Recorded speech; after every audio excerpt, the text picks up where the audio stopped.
Morning. Good morning. Selamat pagi. Are you awake? Sudah bangun? Okay. Well, I'm so excited because it's not raining today. Saya senang sekali karena hari ini nggak hujan ya. Oh, it's not. Cek. Tes. Okay. Yeah, it's not raining today. I woke up this morning and I saw that it was kind of gray outside and I was like, oh no, it's gonna rain. Saya bangun tadi pagi, saya lihat langitnya itu kelabu. Terus saya mikir, oh nanti akan hujan. But it hasn't rained yet, so I am very thankful that it hasn't rained. Tapi nggak hujan, jadi saya sangat bersyukur ini tidak hujan. But anyways, last Sunday, Pastor Daniel talked about the Word of God. Jadi hari Minggu yang lalu, Pastor Daniel sudah berbicara tentang firman Tuhan. And how our lives, we should be meditating on God's Word day and night. Bagaimana dalam hidup kita harus merenungkan firman Tuhan siang dan malam. And in the second gathering, Rachel also shared the same thing. Di ibadah kedua, Rachel juga membagikan hal yang sama. But she used an example that I think we should all hear.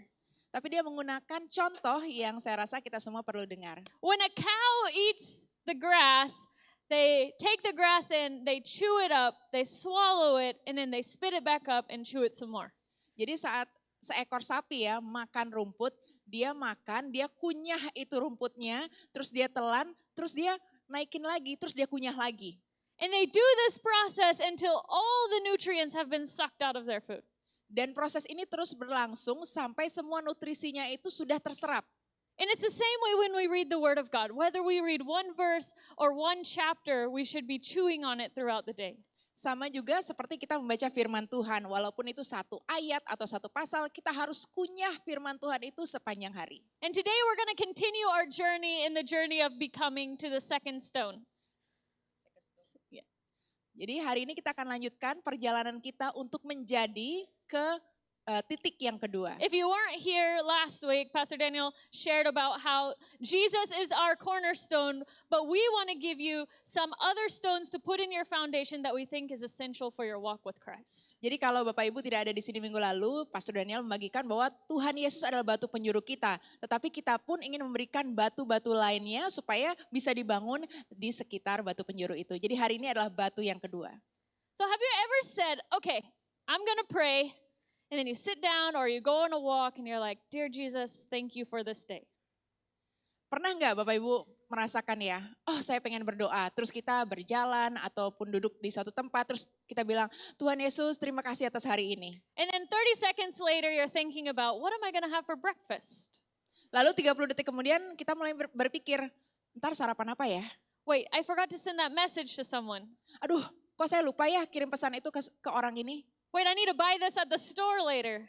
Aduh, saya harus beli ini nih nanti di toko. And then 5 minutes later, we're not praying anymore. We're scrolling on our phone, checking our messages. 5 menit kemudian kita udah gak berdoa lagi, tapi kita lihat HP kita terus melihat pesan-pesan di HP kita. We're like, oh, sorry God, where was I? Terus kita bilang, aduh Tuhan, maaf, tadi sampai mana ya? Ever been there? Yeah, it's a common thing, right? Prayer can sometimes feel strange. Cukup familiar ya tadi ya, kadang-kadang doa itu bisa berasa sedikit aneh gitu. In every other relationship we have in this life, we talk to someone and they talk back directly.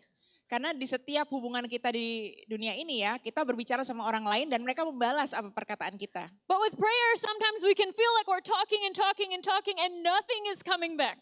Tapi kalau kita berdoa, kita merasa kita berbicara dan tidak ada yang kembali kepada kita. When I was growing up, my family used to tell me, you could argue with a brick wall. I don't know how you're going to translate that, but. Ya, waktu saya tumbuh ya, waktu saya remaja gitu, keluarga saya pernah bilang, kamu bisa berargumen, kamu bisa berdebat dengan tembok bata. And yeah, they weren't wrong. I love a good argument. Jadi intinya adalah si Loren ini bisa berdebat dengan siapa aja gitu. But as I got older, I realized that there were moments where my prayers felt exactly like that. Tapi saat saya menjadi semakin dewasa ya, saya menyadari ada momen-momen dalam hidup saya di mana kehidupan doa saya pun seperti itu, seperti berbicara dengan tembok bata, gak ada jawabannya. Like I was standing in front of this brick wall and I was talking and asking questions and nothing was coming back. Saat saya berdoa, kadang-kadang saya merasa seperti berdiri di depan tembok bata, saya berbicara, tapi gak ada yang datang kembali. Silence. Keheningan.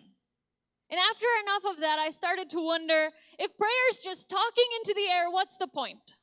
Lalu saya mulai berpikir ya, kalau berdoa itu seperti kita berbicara sama udara di depan kita, tujuannya apa? And I feel like I'm probably not the only one that's felt like that sometime in their life. Dan saya merasa bukan saya saja yang merasakan seperti ini. I think most of us want to pray, Saya rasa kebanyakan dari kita itu mau berdoa, but we're not sure, are we doing it right, or is what we're doing mattering to our life? Does it matter? tapi kadang kita merasa, benar nggak ya cara saya berdoa?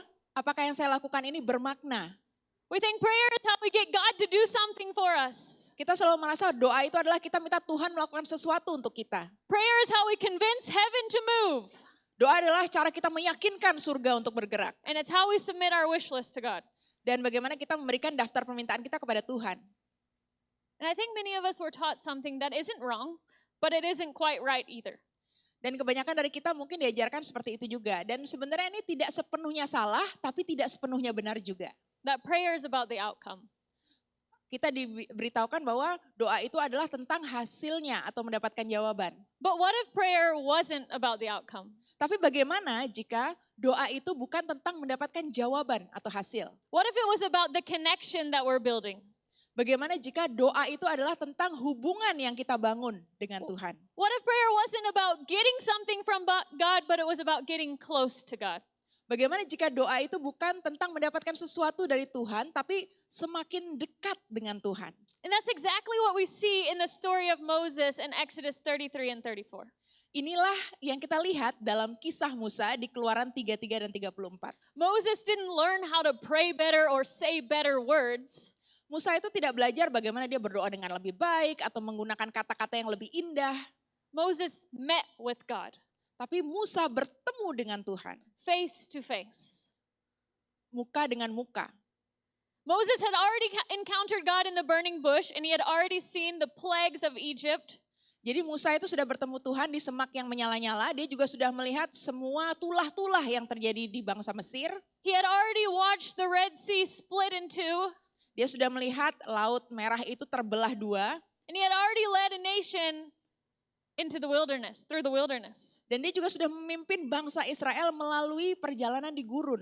And in Exodus 33, we see Israel, the tribe of Israel commit one of their greatest failures, Dan di Keluaran 33 kita lihat bangsa Israel itu melakukan salah satu kesalahan terbesar. the golden calf. Sapi emas. The people had turned to idols, and the relationship between God and his people felt very fragile. Jadi bangsa Israel itu menyembah berhala dan menyebabkan hubungan mereka dengan Tuhan menjadi sangat rentan. And then we see in Exodus 33, verse 2 and 3, it says this. Lalu dikatakan dalam Keluaran 33 ayat 2 sampai 3, Aku akan mengutus seorang malaikat berjalan di depanmu dan akan menghalau orang Kanaan, orang Amori, orang Het, orang Feris, orang Hewi dan orang Yebus, yakni ke suatu negeri yang berlimpah-limpah susu dan madu. Sebab aku tidak akan berjalan di tengah-tengahmu, karena engkau ini bangsa yang tegar tengkuk, supaya aku jangan membinasakan engkau di jalan. I will not travel among you, is what God said. Tuhan berkata, sebab aku tidak akan berjalan di tengah-tengahmu. Think about it. Coba dipikirkan, God gave them the promise still. Tuhan masih memberikan janjinya kepada mereka. Their future inheritance of the land flowing with milk and honey was still there. Warisan mereka akan tanah yang berlimpah-limpah susu dan madu itu masih ada. The victory would be theirs. Kemenangannya itu akan ada juga. There would be an angel with them, Akan ada malaikat berjalan bersama mereka. but God wouldn't be with them. Tapi Tuhan tidak berjalan di tengah-tengah mereka. And most people would have probably said, okay, God, that's fair. I know we messed up. We're stubborn and rebellious people, but at least you kept your promise. Banyak orang mungkin berpikir, oke Tuhan ya udahlah saya salah ya. Tapi paling nggak Tuhan udah megang janji Tuhan ya, walaupun Tuhan nggak berjalan di tengah-tengah kami. But Moses wasn't satisfied with that answer, Tapi Musa tidak puas dengan jawaban itu. because this is what he said in response. Karena inilah respon Musa. If you don't personally go with us, don't make us leave this place. Jika engkau tidak berjalan bersama kami, jangan biarkan kami meninggalkan tempat ini. We can see that Moses wasn't satisfied with just getting the outcome.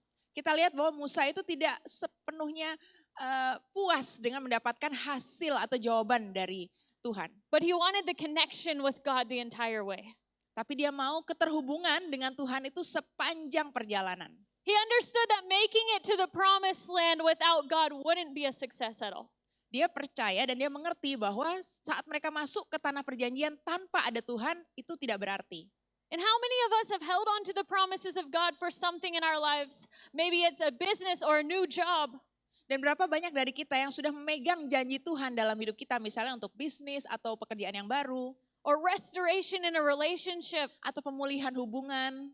But we went for the promise without having God with us. Tapi kita menantikan pemenuhan janji itu tanpa ada Tuhan bersama kita. Without God's presence in our lives, our journey of life becomes just one long journey of striving.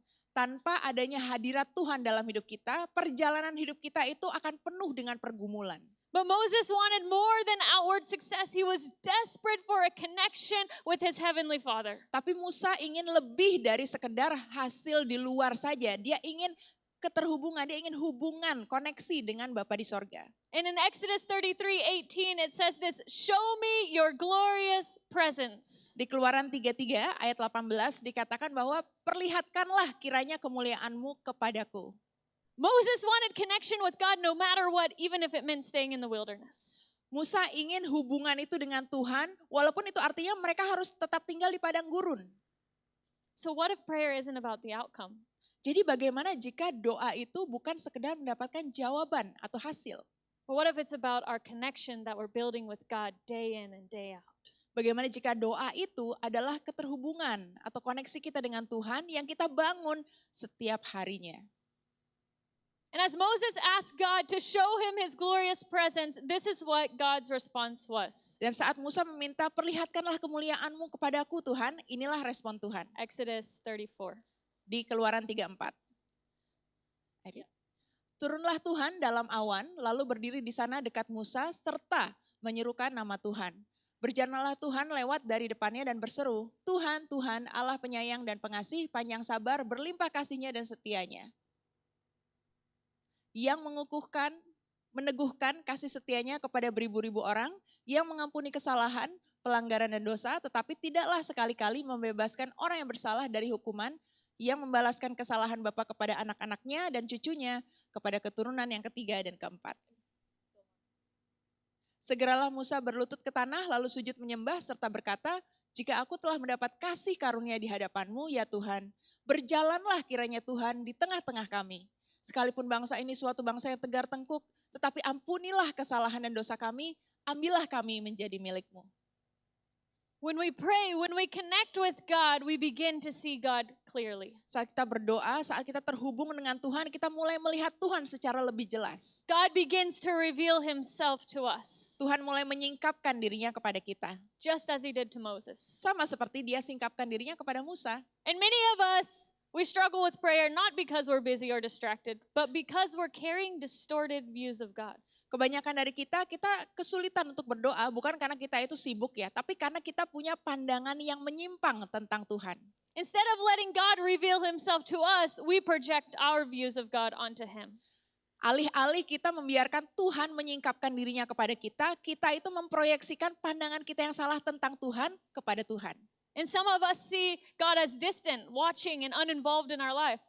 Beberapa dari kita menganggap Tuhan itu sosok yang jauh, yang hanya tidak peduli atau tidak mau ikut campur dalam hidup kita. Some of us see him as a harsh God, Beberapa dari kita melihat Tuhan itu sebagai Tuhan yang keras, quick to judge and slow to give mercy to people.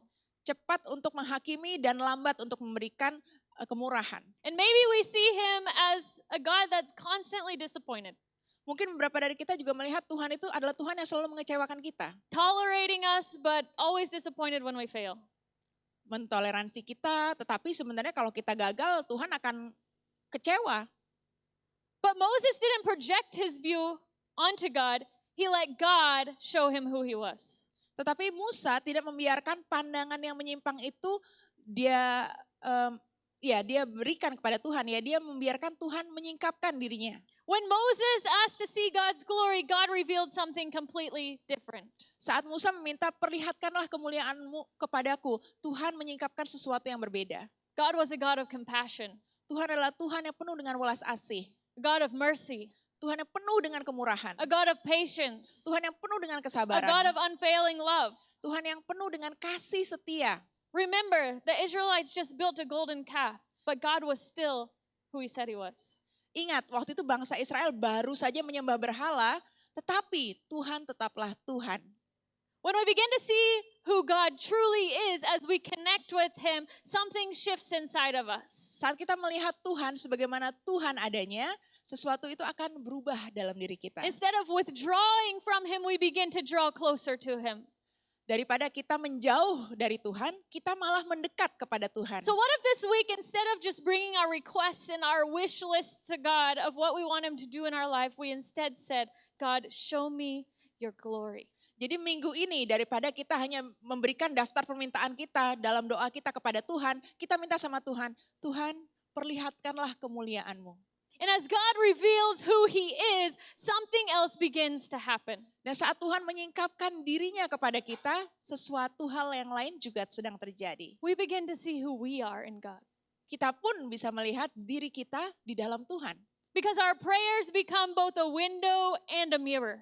Karena doa kita itu bisa menjadi sebuah cermin dan juga sebuah jendela.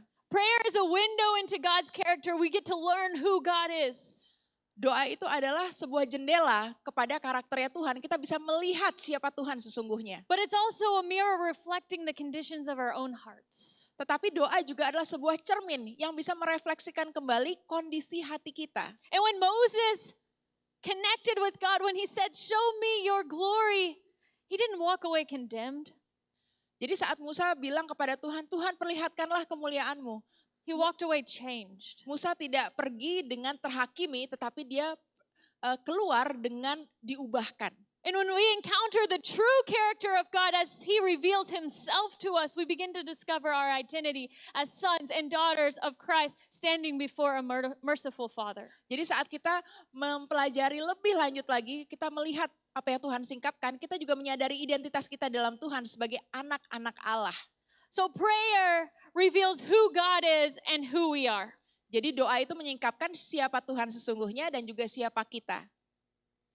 And one of the best parts of the scripture is what happened when Moses came down from the mountain. So basically, Moses went up the mountain to seek the face of God. And he stayed up there for 40 days and 40 nights. But what happened when he came down was the best part. Jadi salah satu bagian yang paling luar biasa dalam cerita ini adalah apa yang terjadi setelah Musa turun dari gunung ya. Jadi ceritanya sebelumnya adalah Musa itu naik gunung, terus dia diam di gunung 40 hari 40 malam untuk bertemu dengan Tuhan. Nah ini yang terjadi setelah dia turun dari gunung itu. It says in Exodus chapter 34 verse 9. Dalam Keluaran 34 ayat ke-9. Verse 9. I don't think so. Not that one. Setelah ini,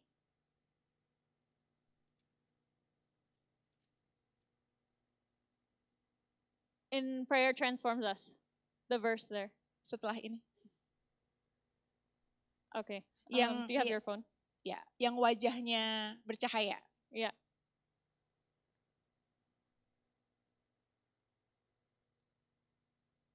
Yang I'll read berikutnya. it in Ya ini. English. Oh, yeah. We have. Jadi Keluaran 34 ayat 29, ketika Musa turun dari gunung Sinai membawa 10 perintah itu, mukanya bercahaya sebab ia telah berbicara dengan Tuhan, tetapi Musa sendiri tidak tahu bahwa mukanya bersinar. So when Moses came down the mountain, he didn't even realize he had changed. Jadi saat Musa itu turun dari gunung, dia sendiri tidak menyadari bahwa dia telah diubahkan. When he came out of his time with God, he didn't realize that he had actually changed. Saat dia keluar setelah bertemu dengan Tuhan, dia sendiri tidak menyadari bahwa dia telah He diubahkan. wasn't trying to be spiritual. Dia tidak berusaha untuk menjadi spiritual. He was simply connecting with God. Dia hanya terhubung dengan Tuhan. And the transformation became the byproduct. Dan transformasi itu menjadi hasilnya. And that's what prayer does in our lives. It transforms us. Dan inilah yang doa lakukan dalam hidup kita. Doa mengubahkan kita. We live in a culture so obsessed with visible change. Kita hidup di tengah-tengah budaya yang sangat terobsesi dengan perubahan yang bisa dilihat dengan mata. Measurable growth. Pertumbuhan yang bisa diukur. From this week to this week, how much did you change? Dari minggu ini ke minggu yang berikutnya berapa banyak nih yang berubah? We want to feel different immediately. Kita ingin merasa berubah itu langsung atau instan. Or we're expecting God to do dramatic breakthrough. Kita meminta Tuhan melakukan terobosan yang secara langsung. But spiritual transformation often happens quietly and slowly. Tetapi transformasi spiritual atau rohani biasanya berlangsung dengan pelan-pelan dan dengan tenang. While you're simply connecting with God. Saat kita sungguh-sungguh terhubung dengan Tuhan. And when I was 5 years old, saat saya berumur 5 tahun, I started getting this excruciating pain in my right arm. Saya mulai merasakan ada sakit ya di tangan saya. And over the next couple years of my life, I went in and out of doctors' offices trying to figure out what was going on with my arm. Jadi bertahun-tahun berikutnya saya pergi ke dokter bolak-balik, saya ingin tahu apa yang sedang terjadi di tangan saya ini. When I was 7 years old, the doctor finally sat me down because he had an answer. Saat saya berumur 7 tahun, dokter itu memanggil saya karena pada saat itu dokternya punya jawabannya. He told me, you have a vascular malformation. How do you translate that? Ya, tentu saja saya tidak bisa. Jadi dia bilang, basically I had a bunch of blood clots in my arm. Jadi dia bilang, kamu punya banyak pembuluh darah yang tergumpal di tangan, makanya tangannya itu sakit. And he said, by the time that you're 12 or 13, your right arm will probably be paralyzed. Saat kamu umur 12 atau 13, nanti mungkin tangan kamu itu akan lumpuh. Well, that's probably not the news a 7-year-old wants to hear when they love playing sports and being outside and climbing trees. Mungkin itu adalah sebuah berita yang pastinya anak umur 7 tahun nggak mau dengar karena saya waktu itu suka olahraga, suka manjat pohon. And as the years went by, every time there was prayer for healing at church, my parents would bring me to the front. Dan tahun-tahun berlalu tetapi di gereja setiap kali ada doa untuk menyembuhkan orang sakit, ayah ibu saya akan selalu membawa saya ke depan. Nothing ever happened. Tidak ada satupun yang terjadi. My arm still hurt every day. Setiap hari tangan saya masih sakit. I was scared that I was suddenly not going to be able to use my arm. Saya selalu takut ya nanti suatu saat gimana kalau saya nggak bisa pakai tangan saya. And I started to feel that God wanted me to suffer. Nah, saya mulai merasa bahwa jangan-jangan Tuhan mau saya menderita. Because why was He not answering my prayer? Karena kenapa Tuhan nggak menjawab doa saya? And so I stopped praying for it. Jadi saya mulai berhenti berdoa untuk itu. And a couple years ago, I felt like God wanted me to start praying for my arm again. Tetapi beberapa tahun yang lalu saya merasa bahwa Tuhan mau saya mulai untuk berdoa untuk tangan saya itu lagi. And again, silence. Kembali lagi, hening, tidak ada jawaban. My arm still not healed. Tangan saya masih belum sembuh, Still hurts every day. masih sakit setiap hari. But what began to change was my attitude. Tapi yang berubah adalah sikap saya. And I actually didn't realize it until this past year when I was back in America. Dan saya tidak menyadari hal itu sampai beberapa tahun terakhir ini saat saya kembali ke Amerika. Someone asked, hey, what's wrong with your arm? Ada orang yang bertanya, "Hei, tangan kamu kenapa?" I told them very calmly. I was like, yeah, I have a bunch of blood clots in my arm, and if one of them breaks loose, I could die any second. Ya, saya cuma bilang sama mereka, ya di tangan saya ini ada banyak pembuluh darah yang menggumpal ya. Nanti kalau misalnya salah satunya pecah ya mungkin saya bisa langsung mati. And they said, how are you not freaking out? Lalu mereka tanya, kok kamu nggak panik? And it was in that moment that I realized that God hadn't changed the outcome or my circumstance, but He had transformed my heart. Dan di saat itulah saya menyadari bahwa Tuhan belum menjawab doa saya, belum mengubah hasilnya, tetapi Tuhan sudah mengubahkan hati saya. Because I have complete peace that God takes care of His children. Karena saya merasa penuh dengan damai sejahtera, karena percaya bahwa Tuhan akan menjaga saya. And yes, I may wake up every day with pain in my arm, but I wake up remembering that God gave me another day to live. Ya mungkin setiap hari saya bangun tangan saya masih sakit, tapi saya bangun dan menyadari bahwa setiap hari Tuhan masih memberikan saya hari yang baru untuk hidup. Another day to serve Him. Hari yang baru untuk melayani Dia. Another day to share His glory with the world. Hari yang baru untuk membagikan kemuliaannya bagi dunia ini. Is that the outcome I wanted? Apakah ini jawaban yang ingin saya dapatkan? No, but God used it to bring peace and transformation in my life. Tentu tidak, tetapi Tuhan menjadikan semuanya itu alat untuk membawa transformasi dan damai sejahtera dalam hidup And it saya. was a transformation that I didn't even see myself. Dan ini adalah sebuah transformasi yang saya sendiri pun tidak lihat atau sadari sebelumnya. So why do I share that? Jadi kenapa saya membagikan hal ini? Because sometimes we want change. We want to go into prayer and we're like, God, change all the circumstances. And then we say amen and we think everything's going to be fine. Karena saat kita berdoa kadang kita mau perubahan yang drastis. Kita bilang Tuhan ubahkan ini dan kita bilang amin. Kita mau semuanya langsung berubah. But sometimes it doesn't happen that way. Tapi kadang-kadang tidak terjadi seperti itu. But God transforms us as we connect with Him day in and day out. Our hearts begin to change, our minds begin to change, and our eyes, the way we see the world begins to change. Tetapi transformasi itu terus terjadi ya. Tuhan mengubahkan kita hari lepas hari saat kita terhubung dengan kita. Pikiran kita mulai berubah, hati kita mulai berubah, dan mata kita pun mulai berubah. Moses didn't come down the mountain checking to see if he had changed. Musa tidak turun dari gunung untuk melihat apakah ada yang berubah. He came down carrying the glory of God and others noticed before he even noticed himself. Dia turun dengan membawa kemuliaan Tuhan dan orang lain yang menyadarinya sebelum dia sendiri menyadari hal itu. And you know it's transformation from God when it's evident to other people before it's evident to yourself. Dan saudara tahu itu adalah transformasi yang datangnya dari Tuhan saat orang lain yang melihat terlebih dahulu sebelum kita sendiri menyadarinya. When people begin to say, you seem more peaceful now. Saat orang lain mulai bilang, kamu kelihatannya lebih damai sejahtera ya. You're responding differently now. Sekarang respon kamu beda ya. There's a steadiness about you now. Sekarang kamu itu lebih kuat ya. Not because you tried harder. Bukan karena kita berusaha lebih keras. But because you were simply spending time in the presence of God. And Tapi connecting with karena Him. kita mengambil waktu untuk berdiam di dalam hadirat Tuhan dan terhubung dengan Tuhan. 2 Corinthians 3:18 says this. 2 Korintus 3 ayat 18 mengatakan hal ini. Dan kita semua mencerminkan kemuliaan Tuhan dengan muka yang tidak berselubung.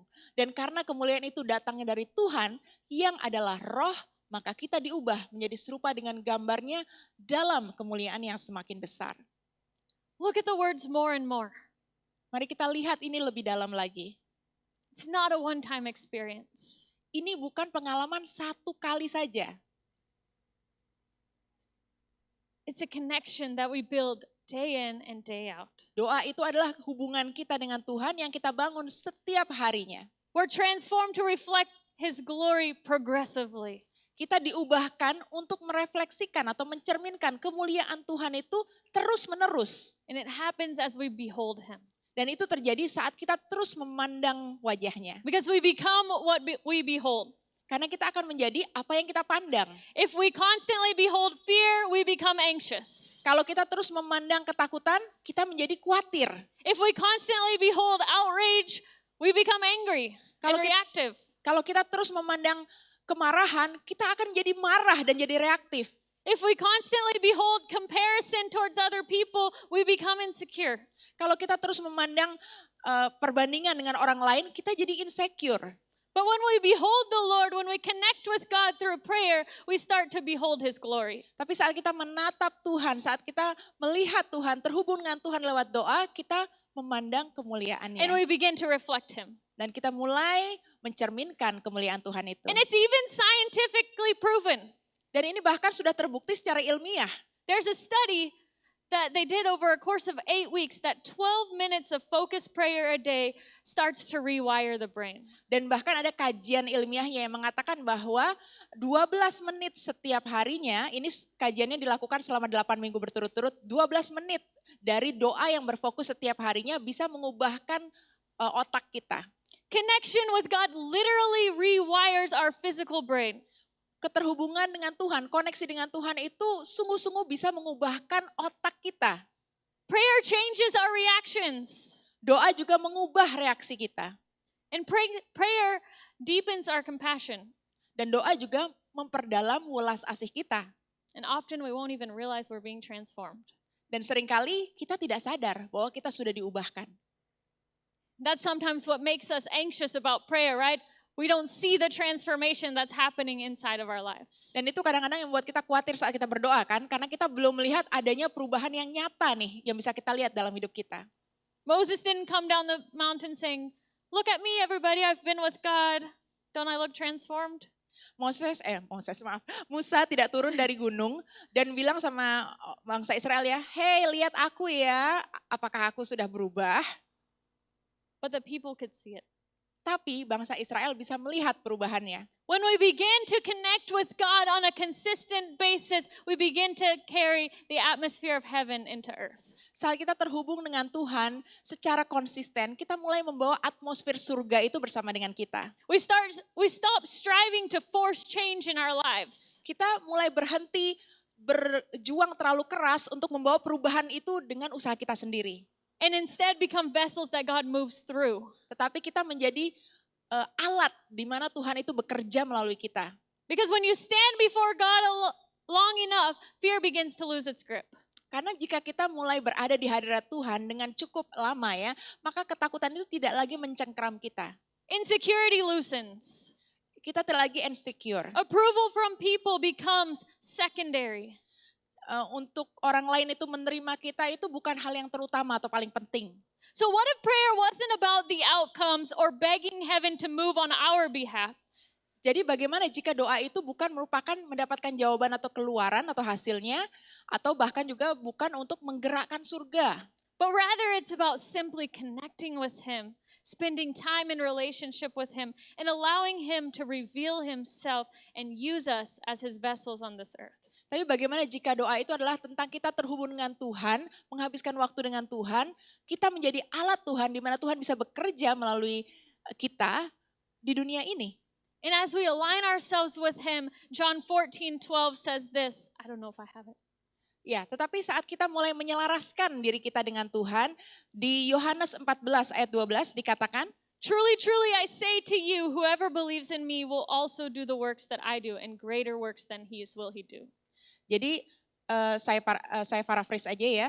Sungguh-sungguh aku katakan kepadamu, siapapun yang percaya kepadaku akan juga melakukan pekerjaan-pekerjaan yang aku lakukan. Dan bahkan pekerjaan-pekerjaan yang lebih besar daripada apa yang akan dia lakukan karena aku akan pergi kepada Bapa. So as we begin to connect with God, we're able to do the works that God has planned for us. Jadi saat kita bisa terhubung dengan Tuhan, Tuhan juga akan memampukan kita melakukan pekerjaan-pekerjaan yang Dia ingin kita lakukan. And as we wrap up today, the worship team can come up. Jadi saat saya akan menutup khotbah saya hari ini, worship team boleh naik juga. I want us to be reminded that prayer is the source that everything else from our life flows. Jadi doa itu adalah sumber dari segala sesuatu yang mengalir dalam hidup kita. Our connection with God is what everything else in our life flows through. Hubungan kita dengan Tuhan adalah sumber di mana segala sesuatunya bisa mengalir. I found it interesting this morning. I opened back up to Exodus 33 and it said, "For your presence among us sets your people and me apart from all other people on the earth." Saya mendapatkan ini cukup menarik ya. Pagi ini saya membaca Alkitab saya lagi dan di Keluaran 3:3 dikatakan bahwa hadiratmu di tengah-tengah kami membuat saya dan umatmu Tuhan terpisah atau berbeda dari orang-orang lain di dunia ini. Our connection with God is what makes us different from every other person on the earth. Koneksi kita, hubungan kita dengan Tuhan membuat kita berbeda dari orang-orang lain. Prayer is where He reveals Himself. Doa adalah di mana Tuhan menyingkapkan dirinya. It's where He transforms us. Doa adalah di mana Tuhan mentransformasikan, mengubahkan kita. It's where He gives us the authority to bring heaven to earth. Doa adalah di mana Tuhan memberikan kita otoritas untuk membawa surga itu ke bumi. So connecting with God or spending time in prayer can't be just a supplement to our faith. It has to be the source of our relationship. Jadi doa kita, hubungan kita dengan Tuhan itu tidak boleh menjadi sesuatu yang pelengkap saja. Itu harus menjadi yang terutama, menjadi sumber dari segalanya. It's one of those links in the chain that if you were here when I spoke last, that connects our boat to our anchor. Ini kalau Bapak Ibu datang waktu saya berkhotbah tentang jangkar itu ya, doa itu adalah salah satu bagian dari rantai yang menghubungkan jangkar itu dengan kapalnya. And I would go out on a limb and say it's the biggest one. Dan saya akan bilang bahwa itu adalah yang terbesar. Without prayer, without a connection to God, we begin to drift into self-reliance. Tanpa ada hubungan dengan Tuhan, tanpa ada doa dan penyerahan diri kepada Tuhan, kita akan mengandalkan diri kita sendiri. We drift into striving. kita akan berjuang dengan kekuatan sendiri. We try to fix all of our problems ourselves. Kita akan berusaha menyelesaikan semua masalah kita sendiri. And you know what? God hasn't healed my arm, but He transformed my heart. Dan saudara tahu, tangan saya belum sembuh, tapi Tuhan sudah mengubahkan hati saya. So what if prayer isn't about the outcome, Jadi bagaimana jika doa itu bukan sekedar mendapatkan jawaban atau hasil, but it's about it's simply about connecting with our Heavenly Father. tapi doa itu sesederhana kita terhubung dengan Bapa kita di sorga. And that's the beautiful thing, that we no longer have to climb a mountain like Moses did. Dan ini adalah suatu hal yang luar biasa ya. Kita tidak perlu naik gunung seperti Musa untuk bertemu dengan Tuhan. Because God came down the mountain to meet us. Karena Tuhan sudah turun dari gunung itu untuk bertemu dengan kita di sini. The Word became flesh and He lived among us. Firman-Nya menjadi manusia dan tinggal di tengah-tengah kita. He stepped into our world. Tuhan turun bertemu dengan kita di He dunia ini. walked among us. Dia berjalan di tengah-tengah He kita. spoke with us. Dia berbicara kepada He kita. showed us what the heart of the Father truly looks like. Dia menunjukkan hati Bapa itu seperti apa kepada kita. And through Jesus' death on the cross, we have the same access. Dan melalui pengorbanan Yesus di kayu salib, kita punya akses yang sama kepada We have Tuhan. direct access into the throne room of God. Kita punya akses langsung ke hadirat Tuhan.